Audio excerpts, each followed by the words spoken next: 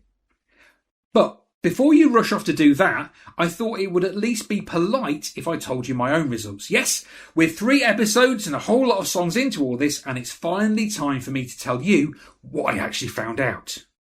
So, join me now on an epic journey through each and every component in the Unified Catalogue of Transmedia Character Components, or Hibbett methodology if you insist, as we discover the where, what, how and whom of Doctor Doom.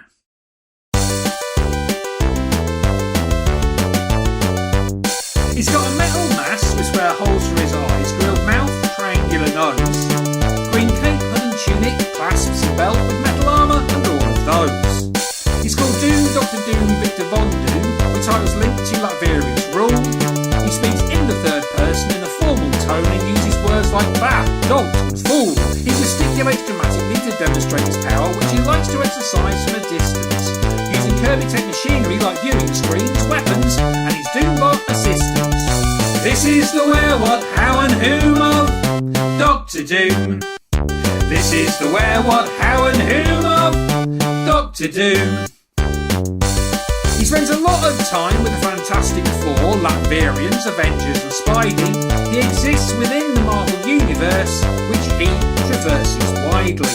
You'll find him in Latveria and in New York, the Baxter Building and the United Nations, also space castles, control rooms on Battleworld, labs, dungeons and other dimensions. His past includes much of his origin and his triumphant Latverian putsch. He's described as villainous and powerful, but also often awesome and good. This is the where, what, how and whom of Doctor Doom. This is the where, what, how and whom of Doctor Doom. He's disagreeable but conscientious and open to new experience.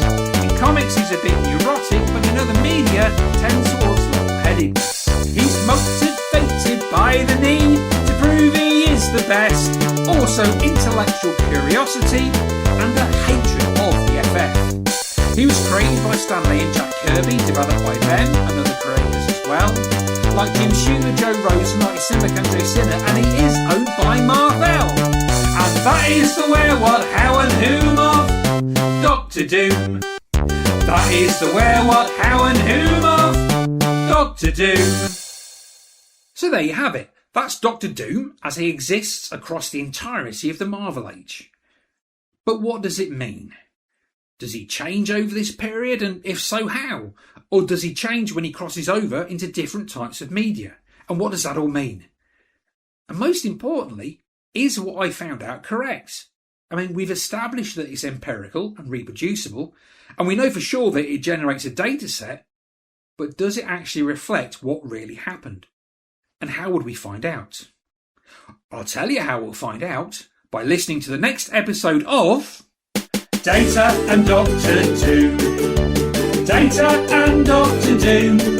We have gathered up the thoughts of other human beings, made sure our data is empirical and clean, and destroyed Doom's opponents times 13 in Data and Doctor Doom. Data and Doctor Doom. Next time we'll try and work out whether it's right by delving into the human mind and then explaining why it matters in daily life in Data and Doctor Doom.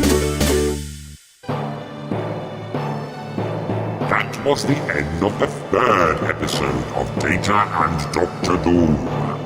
Read more at dataanddoctordoom.com. And do not forget to like, subscribe. Doom commands it.